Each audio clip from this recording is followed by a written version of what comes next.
Olá, meus queridos irmãos e irmãs, estamos começando mais um Conexão no Lar, o nosso encontro semanal aqui aos domingos às 3 horas da tarde. Talvez você esteja acompanhando em outro dia da semana, não importa, o importante é estarmos juntos nesta linda jornada através do livro de Atos, onde nós estamos conhecendo um pouco mais sobre a missão da igreja, juntamente com o nosso querido mestre, pastor Itamir. E hoje, um momento importantíssimo desta jornada, nós vamos conhecer um pouco mais sobre a conversão do apóstolo Paulo e o início da sua participação nessa trajetória de levar o evangelho até os confins da terra. E é justamente o capítulo 9, nos versos 15 e 16, que eu quero ler para vocês no início desse culto. Abra comigo a sua Bíblia e acompanha então na nossa tela. Está assim escrito na palavra do Senhor. Mas o Senhor disse a Ananias: vá, este homem é meu instrumento escolhido para levar o meu nome perante os gentios e seus reis e perante o povo de Israel. Mostrarei a ele o quanto deve sofrer pelo meu nome. Aí está a importância do apóstolo Paulo para a história da igreja. Como disse o Senhor Jesus a Ananias, vá, porque ele é o meu instrumento escolhido para anunciar o evangelho aos gentios e os seus reis e também a todo o povo de Israel. Paulo foi, sem dúvida, um ícone na história do cristianismo. E é esta história que nós vamos começar a descobrir a partir de hoje com o nosso mestre pastor Itamir. Quero convidar você a fechar os seus olhos, curvar a sua cabeça. Nós vamos entregar este culto em oração ao Senhor. Pai, muito obrigado por mais esta oportunidade de estar junto com os nossos irmãos. Através da tecnologia, chegarmos até suas casas e assim trazermos uma palavra de edificação neste livro tão importante para a história da nossa igreja, que é o livro de Atos. Pedimos que o Senhor nos abençoe hoje e use o pastor Itamir mais uma vez com uma mensagem edificante, desafiadora para o nosso coração e que assim continuemos esta missão que começou há 2000 anos através da igreja lá no livro de Atos e continua sendo feita hoje através da nossa igreja. Fala conosco através do teu servo e usa este tempo para a nossa edificação. Oramos em nome de Jesus. Amém. E para começar muito bem este nosso culto Conexão no Lar, acompanhe o nosso momento de adoração com a nossa equipe de louvor.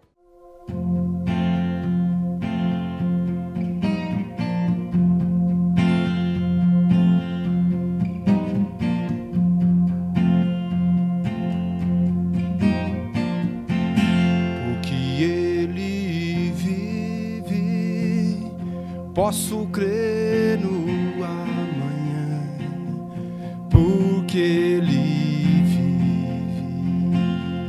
Temo não há, mas eu bem sei, eu sei que a minha vida está nas mãos do meu Jesus que vive está.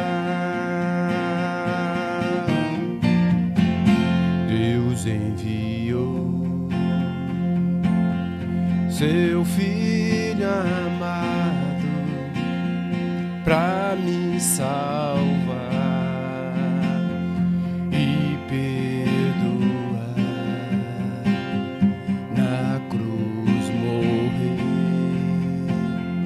por meus pecados, mas ressurgiu e vivo com o Pai está.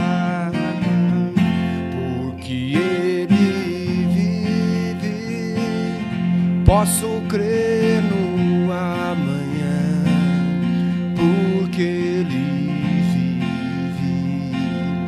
Temo não há, mas eu bem sei, eu sei que a minha vida está nas mãos do meu Jesus que vive está.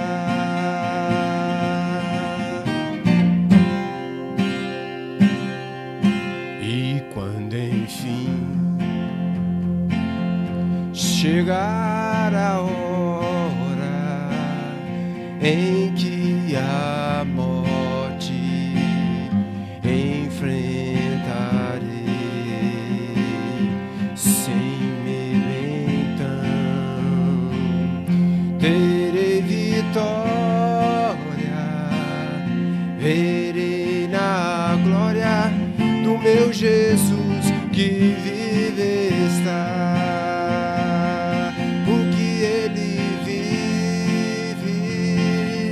Posso crer no amanhã, porque Ele vive.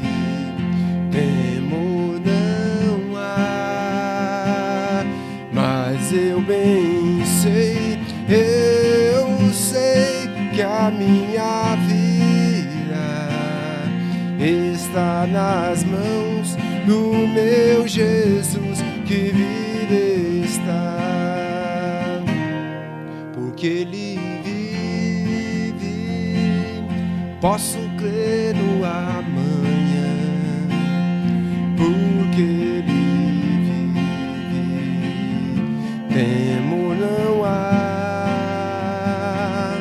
mas eu bem sei, eu sei que a minha vida está nas mãos do meu Jesus que vive está nas mãos do meu Jesus que vive está.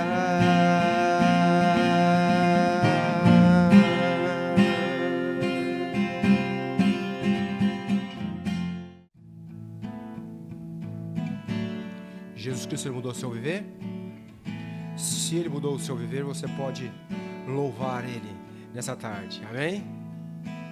Profetizando assim: Jesus Cristo mudou meu viver, Jesus Cristo mudou meu viver,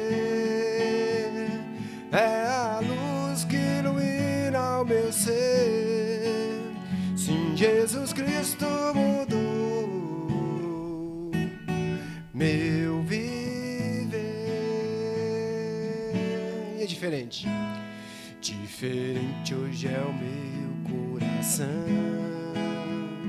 diferente hoje é o meu coração. Cristo deu-me paz e perdão. Sim, diferente hoje é o meu coração.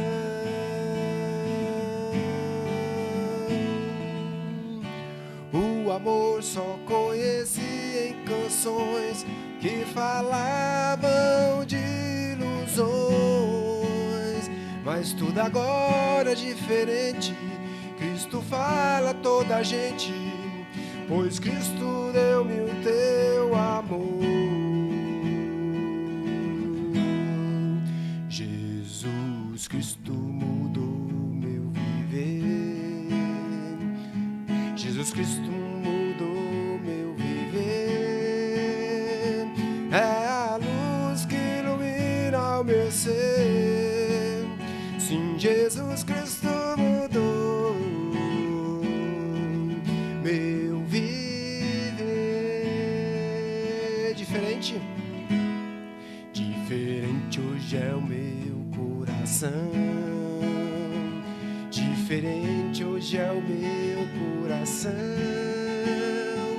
Cristo deu-me paz e perdão.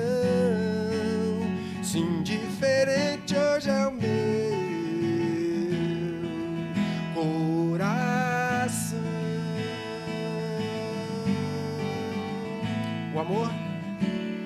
O amor só conheci em canções que falavam de ilusões, mas tudo agora é diferente. Cristo fala a toda a gente, pois Cristo deu-me o teu amor. Jesus Cristo mudou meu viver, Ele mudou. Jesus Cristo mudou meu viver, é a luz que ilumina o eu sei. Sim, Jesus Cristo mudou. Jesus Cristo mudou. Profetize. Jesus Cristo mudou. Mais alto, bem forte. Jesus Cristo mudou meu viver.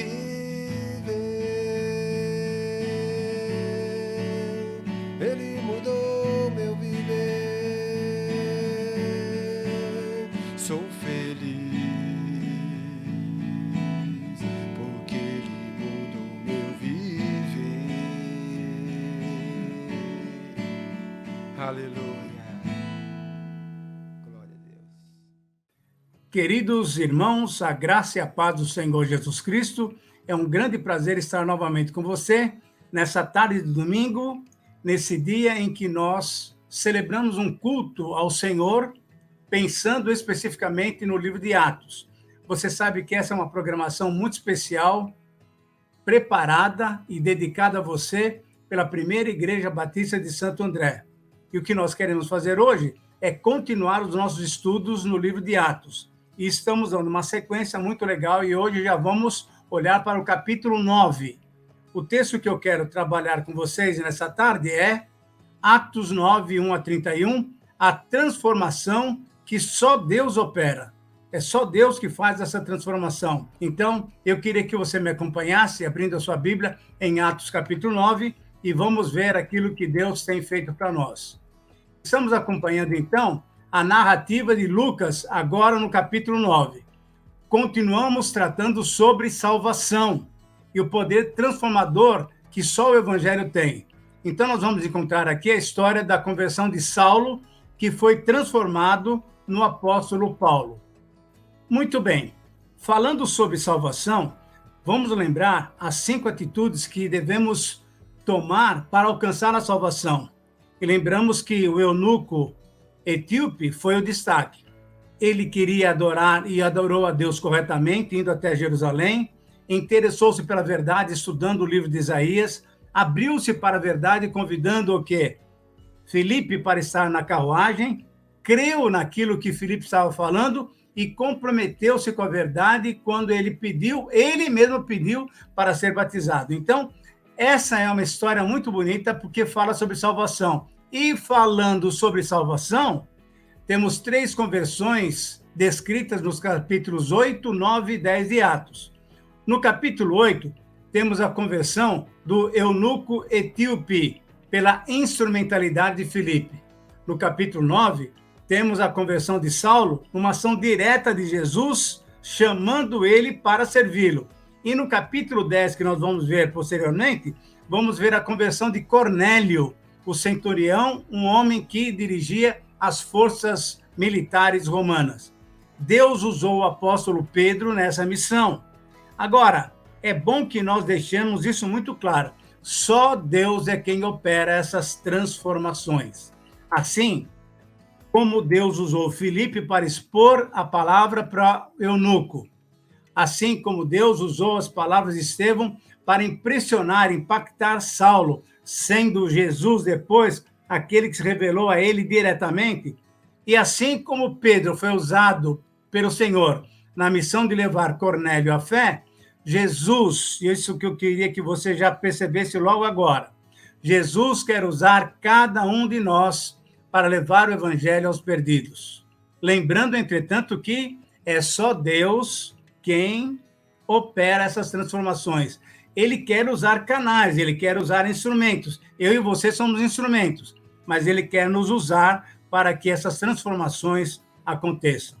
A transformação que Deus operou na vida de Paulo é uma das histórias mais emocionantes narradas na Bíblia. Atos relaciona essa história, menciona essa história pelo menos 3 vezes, só para você perceber. Num livro de 28 capítulos, 3 capítulos são destinados a contar o que o Senhor fez. E é só do capítulo 13 em diante, do capítulo 9 em diante. É impressionante como essa história é uma marca forte de como Deus opera essas transformações. Nessa obra, vemos a graça e o amor de Deus, olha só, trazendo para si, resgatando para si, um homem que assolava a igreja, entrando pelas casas e arrebatando homens e mulheres, encarcerava-os, colocava-os no cárcere. E, posteriormente, quando ele estava já salvo, pelo discernimento do Espírito Santo, sabe o que ele falou? Eu sou o principal dos pecadores. Quer dizer, uma transformação assim, de alguém que prendia os cristãos para alguém que, olhando para a sua própria vida, se acha o principal dos pecadores, somente Deus é que faz essa transformação. E por isso, nós temos um princípio. E o princípio, sempre naquela frase que eu coloco em letra vermelha, para que você possa entender. Só o poder de Deus é capaz de promover a mais profunda transformação em nossas vidas.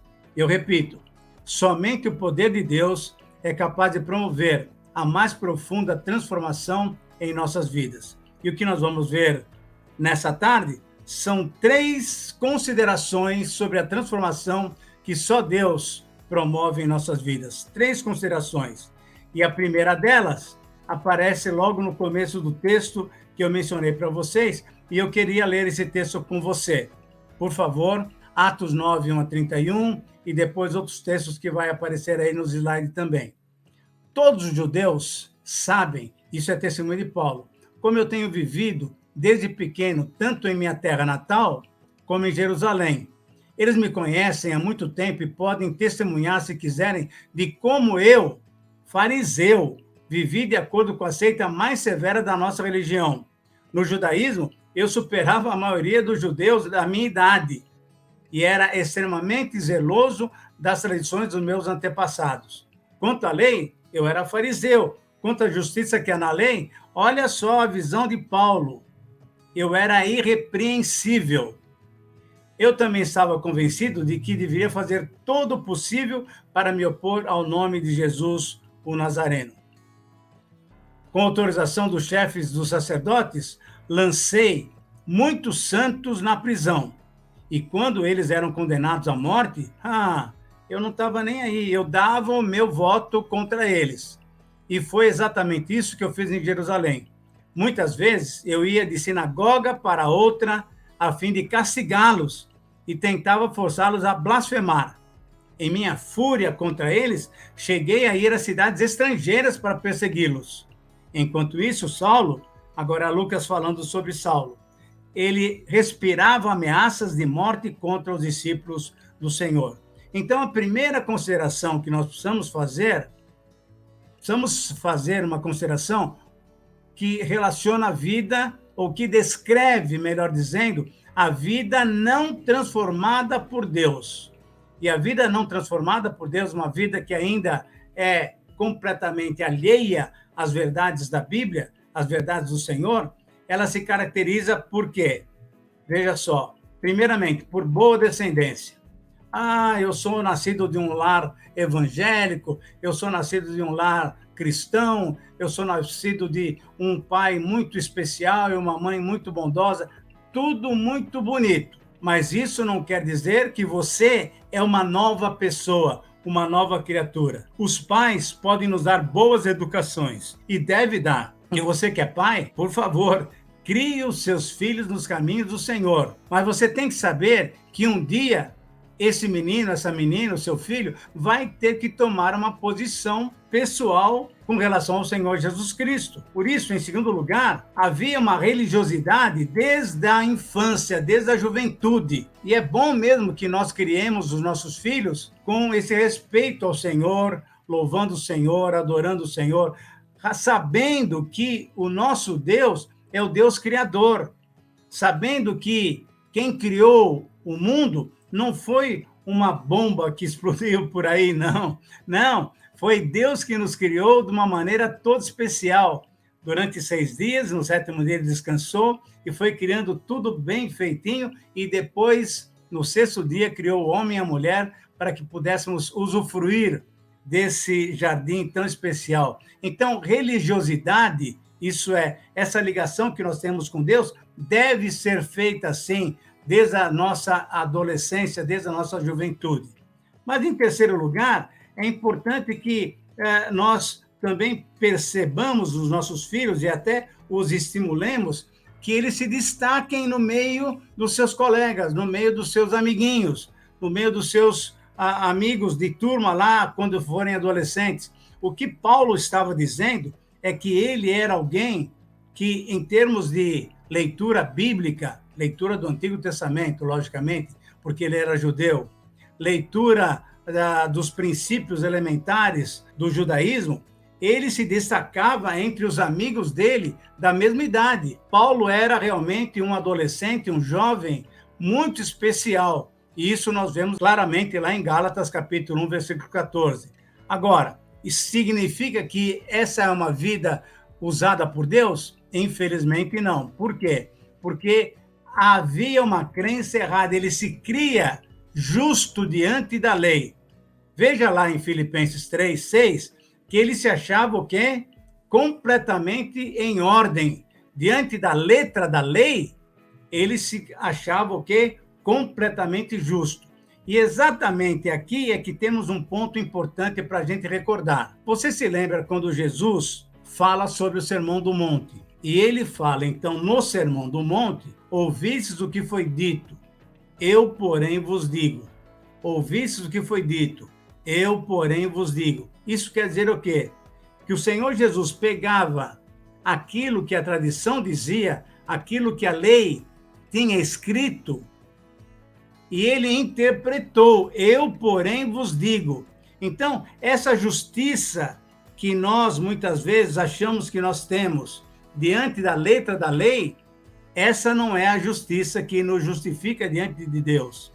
Crer-se justo diante da lei, para Paulo, era muito importante. Mas quando ele encontrou a verdade em Jesus Cristo, ele se viu como o principal dos pecadores. Na verdade, sabe o que estava acontecendo? Veja esse quinto ponto. Ele estava sinceramente, mas estava enganado. Ele via uma vida sincera. Por quê? Porque não tinha toda a revelação divina ainda na sua vida, na sua mente, mas estava sinceramente enganado. O que nós precisamos é estar sinceramente certos, porque aí sim estaremos andando conforme Deus quer que nós andemos, crendo no Senhor Jesus Cristo. Então, a primeira consideração a ser feita, que nós fazemos nessa tarde, é exatamente essa, uma vida não transformada. Mas a segunda, o texto já está aí na tela, olha só, a segunda consideração a ser feita é sobre a transformação, o que Deus faz. Olha que coisa bonita, e o texto é muito bonito. Dirigindo-me ao sumo sacerdote, Paulo pediu cartas para as sinagogas de Damasco, de maneira que, caso encontrasse ali homens ou mulheres que pertencessem ao caminho, pudesse levá-los presos para Jerusalém. Era ainda esse homem completamente fechado ao evangelho e completamente ligado ao judaísmo, querendo fazer o quê? Exterminar a ideia de Jesus de Nazaré. Em sua viagem, e aí ele vai contando, Lucas vai contando de uma maneira muito legal. Em sua viagem, quando se aproximava de Damasco, olha o que aconteceu. De repente, brilhou ao seu redor uma luz vinda do céu. Ele caiu por terra e ouviu uma voz que lhe dizia, Saulo, Saulo, por que me persegues? E aí Saulo perguntou, afinal de contas, que é isso? Quem és tu, Senhor? E o Senhor respondeu, eu sou Jesus, a quem você persegue. Levante-se, entre na cidade, alguém lhe dirá o que você deve fazer. Os homens que viajavam com Saulo pararam emudecidos. Ouviam a voz, mas não viam ninguém. Saulo então se levantou do chão e, abrindo os olhos, ele não conseguia ver nada. E eles o levaram pela mão até Damasco. Por 3 dias ele esteve cego, não comeu e nem bebeu.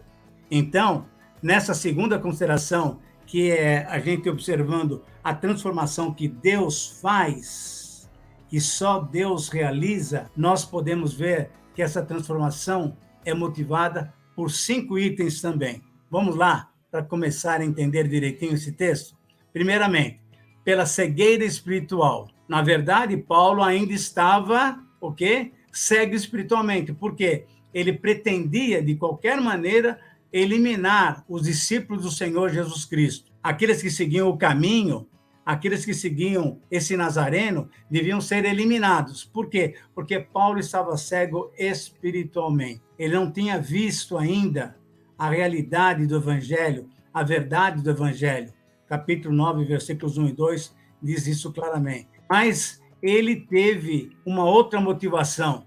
Ele teve esse contato com Cristo. Quando Jesus, então, fala com ele, eu sou Jesus a quem você persegue, Paulo ficou assim, meio sem saber, porque ele nunca tinha visto Jesus. Ele não perseguia uma pessoa, ele perseguia vários seguidores dessa pessoa, desse líder, que já era morto. Só que Paulo não sabia que esse líder morto agora estava vivo. Era o Senhor ressurreto, glória a Deus por isso. E ele, então, nesse contato com Jesus Cristo, ele começa a perceber o que Deus está preparando para a vida dele. Em terceiro lugar, quando ele pergunta quem és tu, Senhor, essa curiosidade foi respondida claramente pelo Senhor. Eu sou Jesus. Eu sou Jesus, a quem você anda perseguindo. Mas eu não tenho perseguido o Senhor, né? Eu nem sei quem é o Senhor. Não, você tem perseguido o quê? A minha igreja, os meus santos, aqueles que já creem em mim. E nesse sentido, você também tem que aprender que o Senhor Jesus se coloca completamente junto conosco. Então, tudo aquilo que eu e vocês estamos sofrendo nesse momento, inclusive nesse momento de pandemia, quem está sofrendo em nosso lugar é o Senhor Jesus Cristo. Sabe por quê? Porque você, pela mansidão, você já entregou a sua vida para Deus. Você já entregou tudo que você tem para Deus, a sua saúde, o seu emprego, a sua família. Tudo está nas mãos do Senhor Jesus Cristo.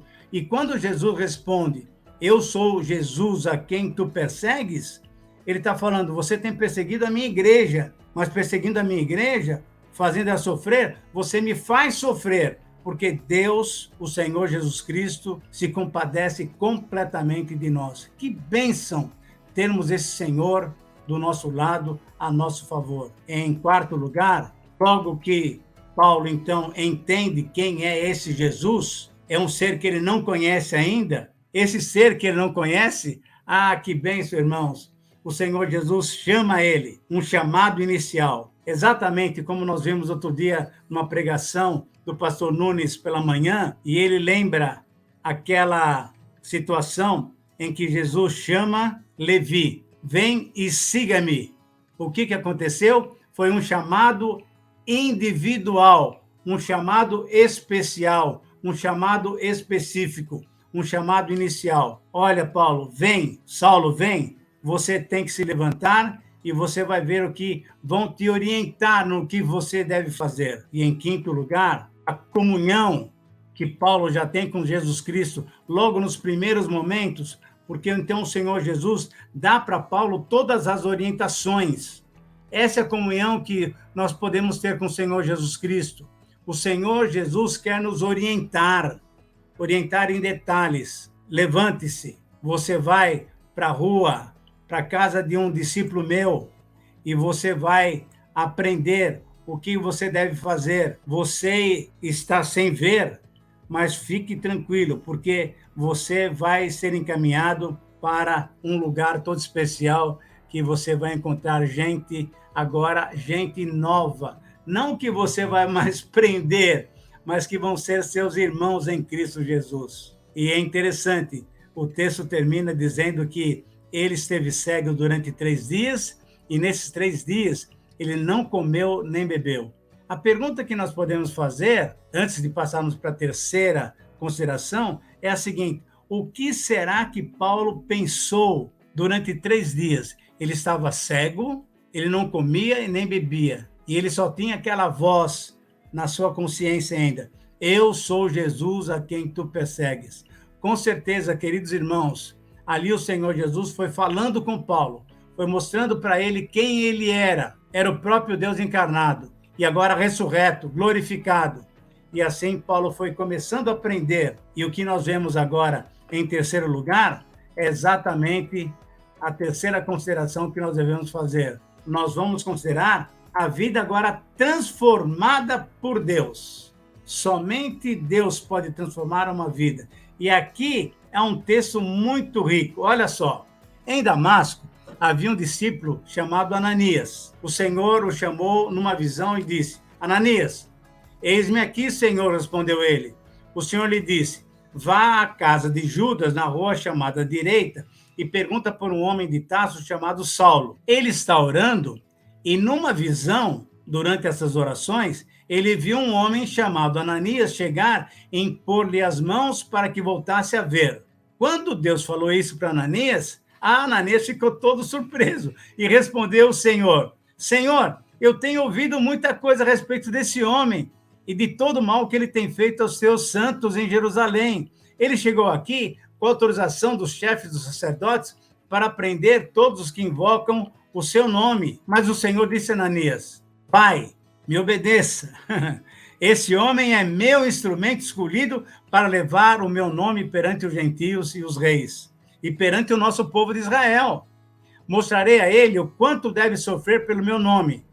Então, Ananias não titubeou, ele obedeceu. Foi, entrou na casa, impôs as mãos sobre Saulo e disse: Irmão Saulo, olha que coisa bonita já, irmão Saulo, não é mais Saulo de Tarso, irmão Saulo, o Senhor Jesus, que lhe apareceu no caminho por onde você vinha, enviou-me para que você volte a ver e seja cheio do Espírito Santo. Esse detalhe é muito importante, irmãos. Como é que se dá a salvação? É quando o Espírito Santo vem para a nossa vida, vem nos encher, vem transformar a nossa vida. Então, Paulo seguiu exatamente a doutrina correta. Na vida dele, nós vemos exatamente isso. Ele foi curado, voltou a ver, mas a primeira etapa da sua nova vida foi o quê? Ser cheio do Espírito Santo. Imediatamente, algo como escamas caiu aos olhos de Saulo e ele passou a ver novamente. Levantou-se e aí sim, olha só, aí foi batizado. E depois de comer, recuperou as forças. Saulo passou, então, vários dias com os discípulos em Damasco. Logo começou a pregar nas sinagogas que Jesus é o Filho de Deus. Que transformação! Que transformação! Menos de um mês, em algumas semanas, talvez alguns dias, ele mudou completamente. Ele ia prender gente lá em Damasco e entra em Damasco fazendo o quê? Pregando que Jesus é o Filho de Deus. Todos os que ouviam ficavam perplexos e perguntavam: epa, peraí, não é ele o homem que procurava destruir em Jerusalém aqueles que invocavam esse nome?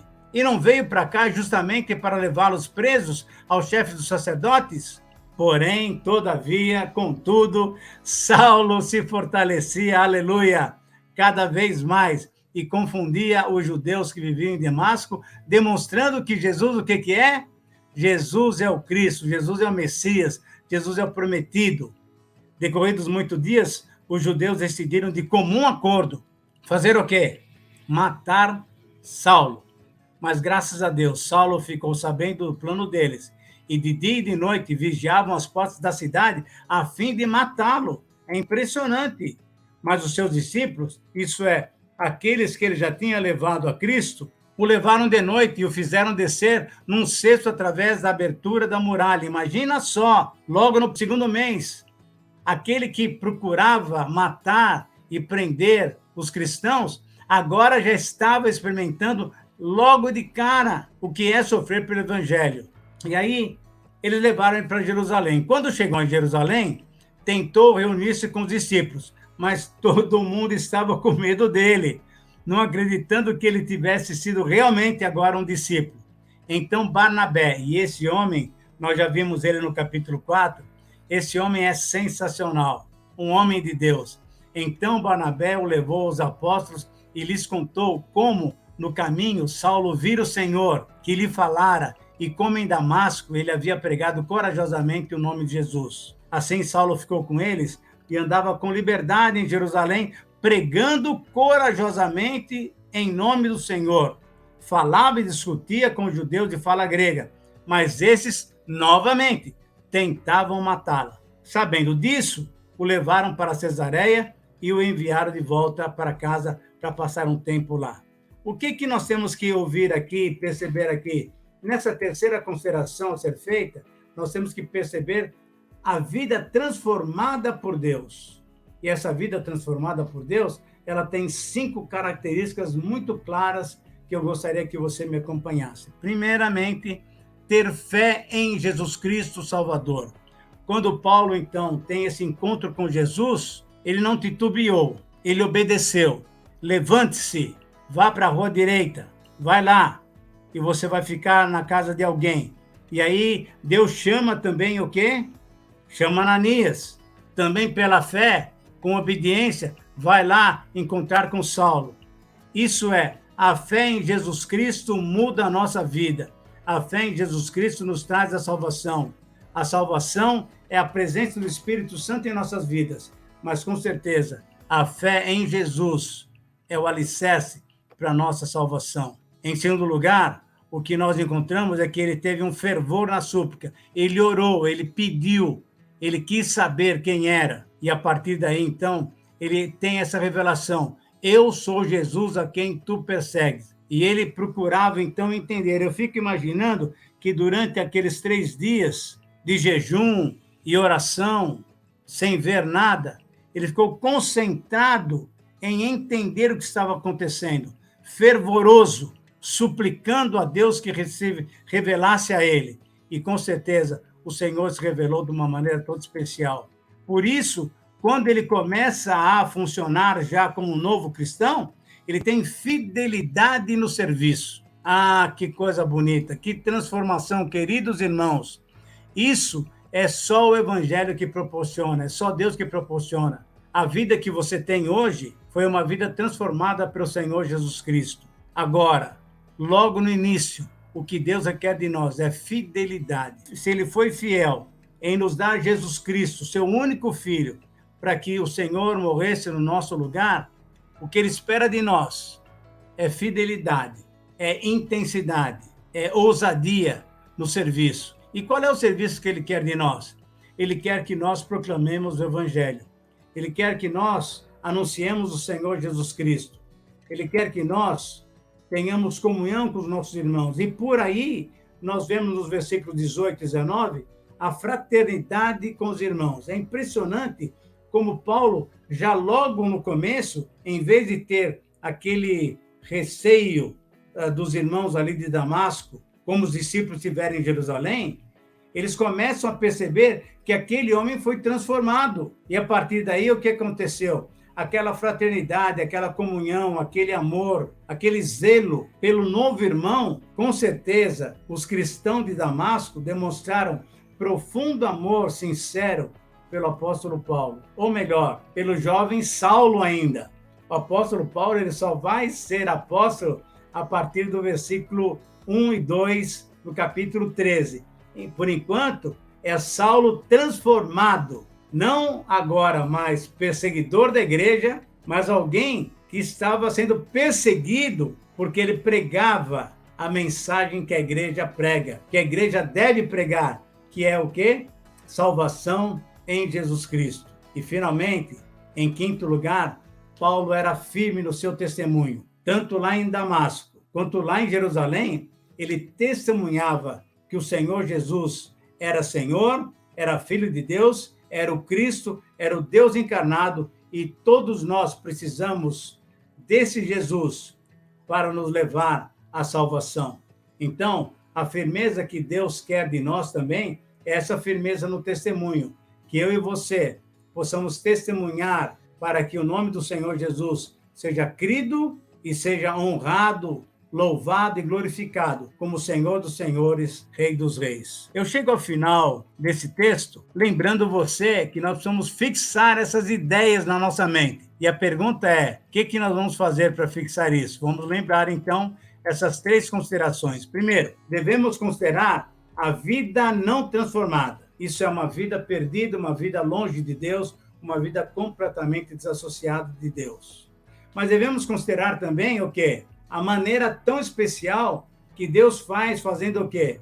Mudando a nossa vida, transformando a nossa vida. Mas, em terceiro lugar, devemos glorificar a Deus, porque devemos considerar a vida totalmente transformada. A transformação que Jesus promove em nossas vidas. A transformação que Jesus faz com que tenhamos e com que experimentamos. É uma nova vida, é a vida abundante que ele prometeu para nós lá em João capítulo 10, versículo 10. Eu concluo dizendo o seguinte: somente o poder e o amor de Deus puderam recuperar o apóstolo Paulo, o jovem Saulo. Puderam fazer o quê? Provocar tamanha transformação na vida de Saulo. Só o amor de Deus, só o poder de Deus. E eu quero que você saiba que o poder e o amor de Deus são os mesmos hoje e podem transformar qualquer pecador. Me transformaram e podem transformar qualquer um de nós. Então, Deus quer usar instrumentos disponíveis, como usou Estevão na hora da morte e como usou Ananias para orar pelo jovem Saulo. Deus quer usar instrumentos disponíveis para compartilhar do seu poder e do seu amor. Você já foi transformado pelo Senhor? Essa é uma pergunta que só você pode responder. Se você já foi transformado, você tem ajudado a sua igreja a proclamar essa transformação? O desafio é esse. Você precisa proclamar essa transformação. E através da sua vida transformada, a igreja tem vivenciado paz, edificação e crescimento, como a gente vê no versículo 31, porque Paulo pregava o evangelho, o que aconteceu foi isso mesmo. Você está disposto a se tornar um instrumento nas mãos de Deus, anunciando o seu amor? Peça a Deus coragem, disposição, disponibilidade para que você realize esse ministério, que é um ministério abençoador. Você pode ser uma bênção na mão do Senhor. Que Deus, então, abençoe você e que o Senhor nos abençoe a todos nós, fazendo proclamar a mensagem do Evangelho, esse Evangelho que transforma as nossas vidas. Que Deus nos abençoe. Uma boa semana para você. Deus te abençoe. Muito obrigado, pastor Itamir. Que bom conhecer um pouco mais sobre a conversão do apóstolo Paulo e o tanto que isso significa para o avanço do Evangelho e a missão da igreja. E você já sabe, na próxima semana nós vamos continuar essa história e descobrir um pouco mais o quanto representou a vida, o ministério do apóstolo Paulo para o avanço do Evangelho, sobretudo entre os gentios até os confins da terra. Por isso que o Senhor declara nessa palavra, ele é um instrumento escolhido de Deus para levar o Evangelho não apenas aos gentios, os seus reis, mas também a todo o povo de Israel. Quero terminar este culto orando por você. Hoje, dia 20 de junho, precisamos lembrar, hoje é o Dia Mundial dos Refugiados e a nossa igreja está envolvida nesta obra de alcançar este povo tão sofrido. Hoje, 80 milhões de pessoas espalhadas pelo mundo que estão em situação de refúgio. Quero convidar você a orar comigo neste momento. Feche os seus olhos mais uma vez. Pai, muito obrigado por esta palavra. Te agradecemos ao Senhor por este tempo em que pudemos estudar mais um pouco sobre a jornada da Igreja do Senhor Jesus Cristo nos primeiros dias, sobretudo o avanço do Evangelho em direção aos confins. Obrigado pelo testemunho do apóstolo Paulo, daquilo que ele representa para o Evangelho. Que o Senhor continue usando o pastor Itamir para ministrar ao nosso coração e nos mostrar como nós, hoje, Igreja do Senhor Jesus, podemos também fazer a nossa parte nesta missão de levar o Teu Evangelho a todas as nações. Em especial, hoje, nós clamamos por um povo, os refugiados, 80 milhões deles espalhados pelo mundo, sofrendo pela perseguição religiosa, étnica, fome e tantas outras dificuldades que os expulsaram de suas terras, de suas cidades. Pai, nos ajude a ser uma igreja na vida dessas pessoas, sejam eles venezuelanos, haitianos, árabes ou qualquer outro, que nós possamos entender o desafio que temos pela frente e sermos uma voz do Senhor de esperança para este povo. Abençoe esta família que nos acompanhou neste dia, dá uma semana abençoada. Nós oramos em nome de Jesus. Amém. Que Deus abençoe a sua vida, toda a sua família. Tenha uma ótima semana e até o próximo domingo em mais um Conexão no Lar.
Jesus. E quando a gente fala isso, quando a gente expressa isso com as nossas bocas, nós estamos dizendo: venha, o tempo dele é próximo. Então que a gente possa desejar, ansiar, estar diante da presença dele. Então, se você deseja isso, cante.